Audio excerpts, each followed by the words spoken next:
I'm joined from News Corp headquarters in Surrey Hills by the economics editor of the Australian newspaper, Adam Creighton. Thanks for joining us, Adam. Hello, Chris. These jobless figures today are the worst we've had for a while. Yes, certainly pretty disappointing figures for the government. The expectation was an extra 15,000 jobs in the month of October, but of course the total number of jobs went backwards by 19,000 and the jobless rate ticked up to 5.3%. Now that was the first time, I think, in 3 years that the actual total number of jobs had actually gone backwards.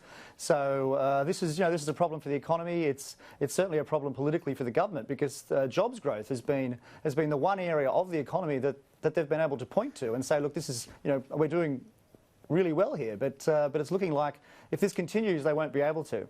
Yeah, that's the key point, isn't it? In the past, when the unemployment rate has ticked up a little, they've still been able to point to strong jobs growth, just obviously not generating as many jobs as, not enough jobs to bring the rate down. That's right. But this time, the jobs have actually disappeared. Do we know what we can attribute to that to? Has it got anything to do with the drought?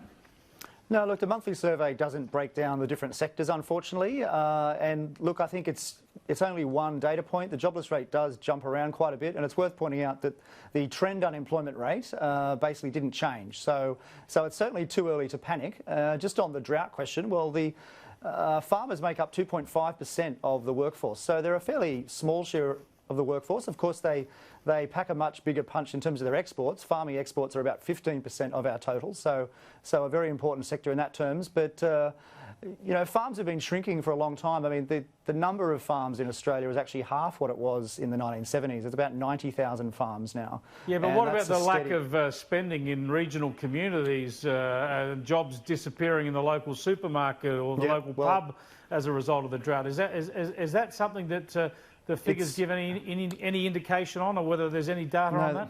No, look, they don't. They do have a state breakdown, but they don't have a regional breakdown. And certainly you're quite right. I mean, in towns in northern New South Wales and southern Queensland, farming basically effectively makes up 20% or 30% of the jobs. And of course, then there's all of the indirect jobs that depend on them. So certainly in those areas, they would really be struggling. But we can't point to particular figures from this latest release.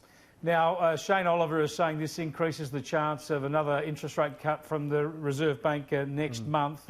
We keep seeing this. We don't see the economy taking off the way people would like. A lot of talk about additional fiscal stimulus, otherwise the government's spending more on infrastructure to try and get things going. More calls to bring income tax cuts forward that you've supported in the past to try and generate some more spending. But we hear today that Treasurer Josh Frydenberg is going to announce a plan where companies making major investments in this country, $500 million or more, would actually get to halve their company tax rate if they go ahead with that investment. What do you think of that sort of scheme?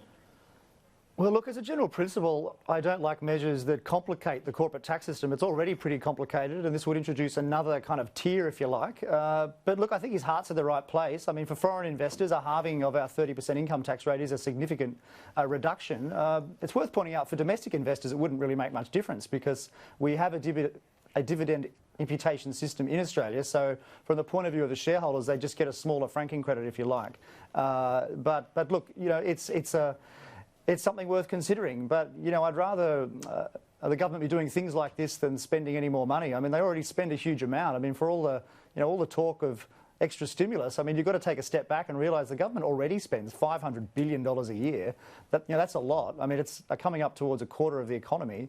So if a lot of spending would boost growth, then we should be growing very fast indeed. What about the argument that interest rates are so low now, it's a good time for the government to borrow all it can and really develop as much productive infrastructure as possible? Well, look, it's certainly a very appealing argument, but the government's debt office has come out recently and said it's actually a lot harder for the government to borrow huge amounts of money than it might seem on the surface. Indeed, there have been a few auctions for government bonds recently that have been very finely balanced. So basically meaning the government, almost couldn't fill the auction. And indeed, this has been the case for other countries too, not just Australia. It happened in Germany recently as well. So low rates don't necessarily mean that there's so much money out there that is willing to be lent to governments, especially if it's going to be spent on unproductive projects. Oh, well, we all want to see more growth in the Australian economy. Everyone wants to see a bit more competition for work so that wages go up. What's the global outlook? What are we looking at when it comes to the US and Chinese economies in particular? Well, certainly on wages growth, our wages here, of course, as you know, they grew just over 2% over the last year. Our wages are growing faster in the US, about 3%, also faster in the UK, 3% there. So on that view, there might be some hope that wage growth here will pick up, because it has picked up in those other two countries, and we tend to lag a little bit in terms of what is happening there. Look, the Chinese economy is still strong, but nevertheless, we are extremely vulnerable to the Chinese economy. So we have to have to watch it very carefully, and ideally diversify to other countries through free trade deals and so forth. But that is easier said than done. Thanks, Adam. Appreciate